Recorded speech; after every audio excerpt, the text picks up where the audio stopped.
Hello everyone and welcome to another episode of GodSaw's Turnbuckle. This one's going to be a little bit of a special one in the sense that we have WWE NXT TakeOver Chicago this weekend and WWE Backlash this weekend. So we are going to be going through and making predictions for both of those shows. So we're going to go ahead and start off with the one on Saturday, which is going to be NXT TakeOver Chicago.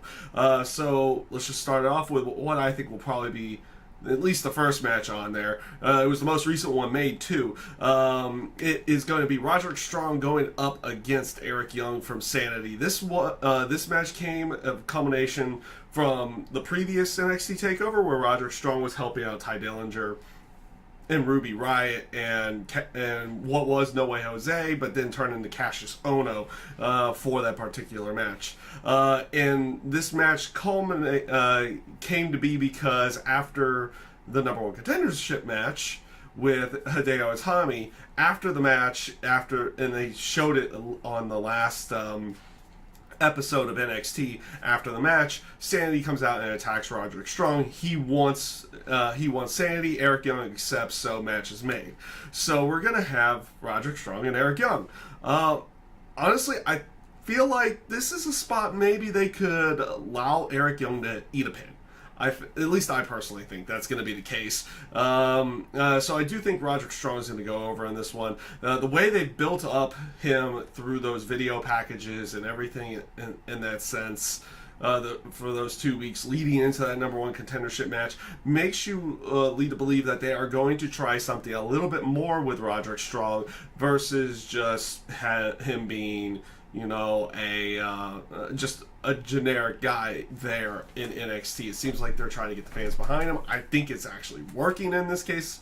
It's hard to tell whether or not the fans are going to be behind him because they probably didn't show those video packages to the NXT crowd initially, so that match would have probably gotten those people behind them. But those two video packages that they went with leads me to believe that they're going to do a little bit more here, and I feel like Eric Young can eat a pin at this point in time for that aspect of it. So I'm going with Roderick Strong.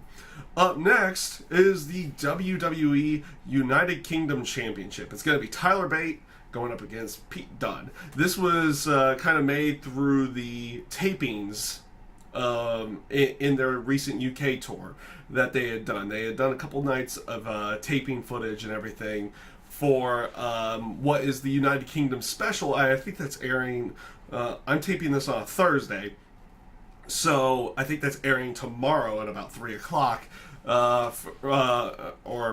Actually it'll be noon for me being in Arizona, but like 3 o'clock Eastern time for people who are on the East Coast, at least in the United States. Now, this match is pretty much a rematch from the UK tournament, the initial UK tournament in general, the finals of that tournament, and I feel like. And like I said, I haven't seen the UK special yet, but I feel like this is going to be a case of where they're going to probably put the title on Pete Dunne. It's probably about that time. We've seen a few title defenses on NXT and everything in that sense against Trent Severn, and then we also have seen a match with Jack Gallagher as well in there. So it leads me to believe that they're probably going to switch the title here, maybe going into the weekly TV show, or they might even, you can make a case for Tyler Bate still holding that title until for their full-on weekly TV show as well. But I feel like they're going to go in there with Pete Dunne as the champion at that time, and it just feels like it would come off better. So Pete Dunne will be coming out as the new WWE United Kingdom champion. At least that's what I'm thinking. Up next is that tag team. Is the tag team ladder match for the tag team titles. The Authors of Pain going up against DIY. I don't think they're going to be bringing DIY up to the main roster yet. It just doesn't seem to feel that way in that sense of it. And this is a perfect way of getting those tag team titles back on them. They would be it just feels like they would probably want to go that sense of it. And I'm actually even though like my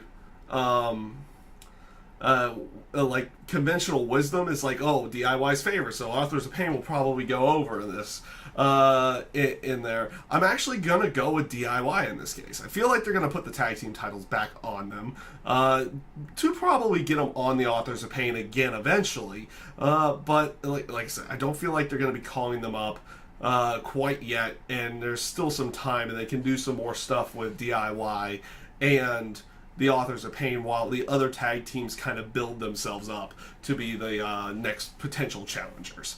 So this now brings us to the triple threat match. Was going to be a fatal four-way, but unfortunately Ember Moon got injured for the NXT Women's title. So it's going to be Asuka going up against Ruby Riott and Nikki Cross. We've been going with this aspect that when is Asuka going to drop the title? When is Asuka going to get called up to the main roster?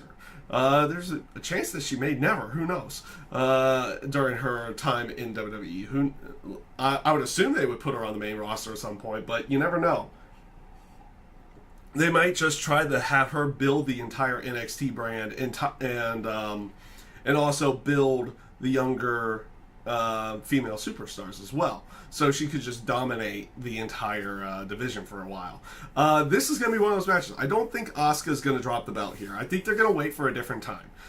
They do present it as the odds are against her, like they did in November, but it doesn't feel like they're going to drop that title. They have a little bit more that they can do with Nikki Cross and Ruby Riott, and I don't think they necessarily need the title program to make that work in any way. So why not just keep the title on Asuka for the time being, and maybe she drops it at Brooklyn or something in that sense. Who knows where they're gonna go with that one? But I'm gonna go with Asuka in this match, and we'll see where they go with everything on that sense of everything. So this leads us to the main event of the night, which is Bobby Roode going up against Hideo Itami. This has been a pretty decent build, honestly. I thought they did a relatively good job building this matchup for the short time frame that they had with it. In every sense of it, because we just had a TakeOver WrestleMania weekend, and now we're getting another one like 6 weeks later. Usually they have a little bit more time to kind of build everything going into it. But again, this is another case.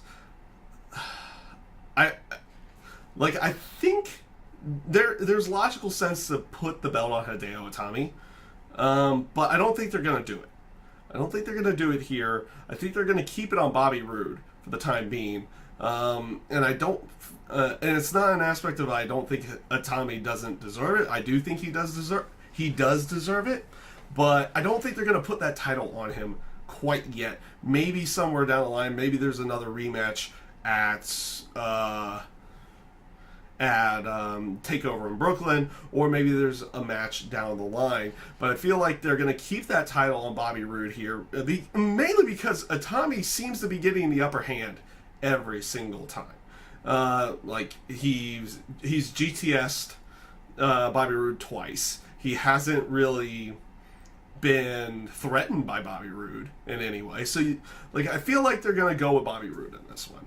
So, yeah, that is pretty much the predictions for the NXT side of everything. We got Roger Strong, Pete Dunne, DIY, Asuka, and Bobby Roode. So we got those five matches. Let's lead this into Sunday's event, which is WWE Backlash. First of all, taking a look at the card, NXT looks a little bit better again. But then again, NXT only has 5 matches to fill in their 2.5 hour time span, while the typical WWE pay-per-view has about 7, and then you have an 8th one with the kickoff show. So we're going to start off with that kickoff show match, which is Ty Dillinger versus Aiden English. There's no real reason to think no real other reasoning behind it. I'm just going with Ty Dillinger in this case. Like I said, it's like one of those matches. You don't think they're going to put Aiden English over in this one, and I don't think they're going to either. I don't think they're souring on Ty Dillinger, though he's not on TV as often as you would probably want him to be. But yeah, Ty Dillinger is going to be, I think, is going to win that one. This leads us to the next match, which was just made on Talking Smack. Actually, this wasn't made on SmackDown itself on Tuesday. It was made on Talking Smack, which was a very good promo from Eric Rowan. I do like, if you have the network, I recommend finding that promo. It was pretty good.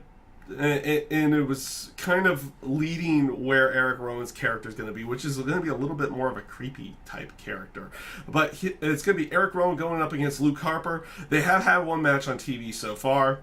I feel like they're going to have Luke Harper go over in this one, though you can make a case for Eric Rowan going over in this match as well. But I feel like they'll have Luke Harper go over. They had Eric Rowan go over on him beforehand, so you know how WWE's been going recently with a 50-50 booking and everything in that sense. So I'm going to go with Luke Harper. Up next is Sami Zayn going up against Baron Corbin, and again, this is one where I don't feel like I don't feel like Sami Zayn's gonna really be getting a lot of wins while he's even on SmackDown side of everything. While he's been on SmackDown, I feel like they're gonna put Baron Corbin over in here. Because it does seem like they are not maybe fast tracking him, but they are building him up to a potential WWE title match. Why not have him go over Sami Zayn in this particular match to go along with it? Because it seems weird. Like Sami Zayn seems to be that one guy who can eat pins and not lose his popularity in any way, shape, or form with the fans. They seem to like him no matter what. So I'm going with Baron Corbin in this particular match.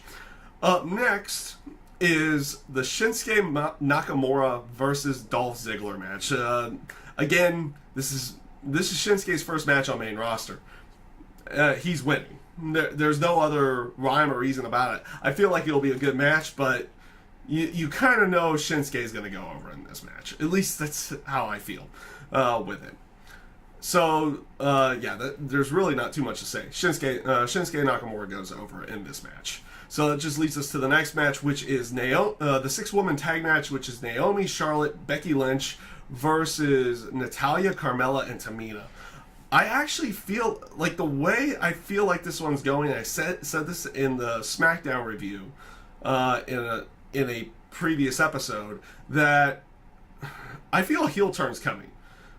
And you would honestly assume it would be more on Becky Lynch's side to turn heel. They don't have to necessarily do it in this case, but they have also kind of built a little mini faction with the welcoming committee with Natalya, Carmella, and Tamina, and Ellsworth being in there as well. That it would behoove them to not have them go over in this match. Because if they don't go over in this match in some way, shape, or form, they just bury that group completely. Like, there would be no point to them even really being together afterwards. So I'm going with Natalya, Carmella, and Tamina in this particular match. So this leads us to the tag team title match, which is the Usos versus Breezango, or the Fashion Police. Oh my God, Tyler Breeze and Fandango have really worked it well with those Fashion Files episodes. I think they do a really good job with them, and I think they are getting the fans on their side a bit. I don't think, though, they're going to be putting the titles on them quite yet. I feel like they'll do it somewhere down the line, whether it be Money in the Bank or later on. I do feel like Breezango is going to eventually get the tag team titles, just not on this one. I have been liking the Usos heel promos. They have good intensity, and they have kind of like a horror theme about them in the terms of how they come off on everything, how they come off in their promos. So I am going with the Usos in this one, but I would expect somewhere down the road for Breezango to actually get the tag team titles at some point in time. This one leads me to Kevin Owens versus AJ Styles. What can you say about this one? This has been good. This has been good. I'm liking the whole new face of America thing from Kevin Owens. It just seems to work really well for what they're doing. And it seems like a long run. It seems like something for a long run with the United States title, with that particular gimmick and everything in that sense. So you would say, I'm thinking that they would go with Kevin Owens to win this match. I'm actually not going with it. And I'm not saying that the title's going to change hands. I do think AJ Styles wins this match, but he's going to win it by a DQ, and they're going to continue on with the feud somewhere down the line. That's where I feel like they're going to be going with this, in some way, shape, or form. Also, they are playing off of, I think, a knee injury potentially for AJ Styles from SmackDown this week, where Kevin Owens hit him in the knee with the United States title. So they do have that going there as well. They could use that as a way for Kevin Owens to go over, but I feel like they're going to kind of go more of a standard way and have AJ Styles go over the match, but he wins it by disqualification, and they can continue on with the feud in that way. So this leads us to the main event of the night, or actually, I feel like Kevin Owens and AJ Styles could main event the night. If they do main event the night, then obviously it's going to be some kind of clean pin, and will completely negate the fact that I feel like it's going to be a DQ. But the last match to talk about is the WWE title match, which is Randy Orton versus Jinder Mahal. I'm not going to lie with you on this one. I'm not completely sold on Jinder Mahal in the terms of the main event scene, but he's done a pretty good job with what he's been given. He was given a chance, and he's kind of run pretty well with this run with Randy Orton. He's been booked strong throughout the entire thing. His promos have not been bad by any stretch of the imagination. He's worked pretty good matches too. I mean, we saw a pretty good match with him and AJ Styles on SmackDown, and his matches aren't bad by any stretch of the imagination. But I also don't feel like they're going to be putting the title on him. I feel like they will probably have something else in mind for Money in the Bank, but I feel like Jinder Mahal will not go over. It will be Randy Orton going over in this match. I just feel like they have someone else taking that title off of Randy Orton, not Jinder Mahal. I mean, it would be interesting if they do it with Rusev, because that's the storyline that they've been going, that Rusev's been asking for a title match, though he didn't show up on SmackDown, which made me sad, because that was the week 4 set. It's like, I'm going to come to SmackDown and get answers, and he doesn't show up on SmackDown in any way.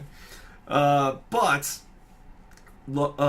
for all intents and purposes here, I'm going with Randy Orton in this match. They could do a DQ finish as well, but that would be the second DQ finish that they've done in the night. I don't think they'll do that twice within the evening, especially with the main event, though they have done it with main events in the past, but I doubt they'll do it here. Or at least, I won't doubt that they do it here, I just don't think they'll do it here. So I'm going to have Randy Orton going over. And Jinder Mahal's looked really good in this one, so even if he's not in the main event scene anymore after this, I feel like they've made at least a mid-card guy out of this one. Once a babyface gets that United States title, Jinder Mahal will definitely be able to work with that, and they'll probably have him within that scene at that point in time, which is not a bad thing by any stretch of the imagination. I feel like he's done pretty good for himself and trying to establish himself as a potential new star within the SmackDown ranks. So Jinder Mahal's done well, but I feel like they're going to have Randy Orton go over in this match. And yeah, those are my predictions for not only NXT TakeOver Chicago, but WWE Backlash for the next night. So I hope you guys enjoy both shows. I thank you guys for watching this, and have a great rest of your day.